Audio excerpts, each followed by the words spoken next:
The judge for one of the largest counties in Texas was in court today as a criminal defendant. Fort Bend County Judge KP George attending a hearing tied to the political social media hoax case that saw his former chief of staff plead guilty just last week. 2 investigates Mario Diaz was the only journalist inside that courtroom during the hearing. He is joining us live outside of the courthouse in Richmond. So Mario, any significant developments today? Andy, there were none.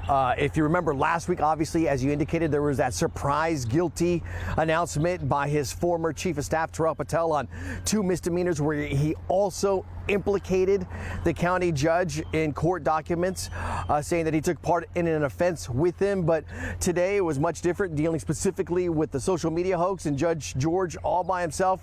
He was there early inside the courtroom, represented with his new attorneys. In fact, what's intriguing about it is that George obviously is a Democrat, but his 2 attorneys are very well known in Republican circles. You had Terry Yates and Jared Woodfill. Woodfill is a former chairman of the Harris County Republican Party. Now, again, today's hearing was more about process than anything else.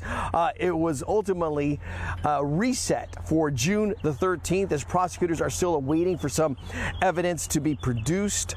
Now, if you remember, the alleged criminal activity is tied to social media, so that's why you're seeing a little bit of a delay here, because in those cases it's more challenging to extract some of that evidence that is required or that is being searched for by investigators. And George did have several devices confiscated at the time of this investigation. Now, after the hearing got reset to mid-June, I attempted to get George to comment not only on this case, but also the new charges tied to money laundering. Because this is the first time we're seeing Judge George in person after the fact that he turned himself in on the alleged money laundering case that has been filed against him.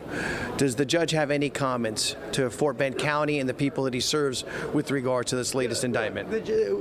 Right now, we are speaking on behalf of the judge because there's a pending case right now. There's a lot of pending cases. He is the county judge. Right. He has been very vocal. Right. How are people supposed to perceive the county judge staying silent when I'm giving the opportunity to him to say something on his behalf to explain to the people of Fort Bend County that he represents? Well, what you should know, Mario, and what you've seen is this DA's office will break and twist the law in any way possible in order to get an indictment, in order to get a headline. But that's not answering the question I posed to your client. I asked a question to your client. Whatever he says to you will be twisted or manipulated in order to get a headline to be used against him in an election. And that's what this is all about. And as you saw there, you could tell that Jared Woodfill was going on the attack towards the district attorney here in Fort Bend County, Brian Middleton. Woodfill, throughout the news conference, indicated that Woodfill had broken the law on, Middleton had broken the law on 2 occasions, according to Woodfill, tied to his campaign finance reports. And he brought that up over and over again. We, of course, have reached out to the district attorney's office here for comment to the statements that you heard from KP George's new attorneys. We have not heard anything back. We, of course, will be updating this story throughout the course of the afternoon on click2houston.com, especially if we do get that statement. We'll have more coming up this afternoon on the evening newscast. But that's the very latest out here live in front of the Fort Bend County Justice Center. Mario Diaz, KPRC 2 News. We appreciate you bringing us the latest there in Fort Bend County. Mario, thank you.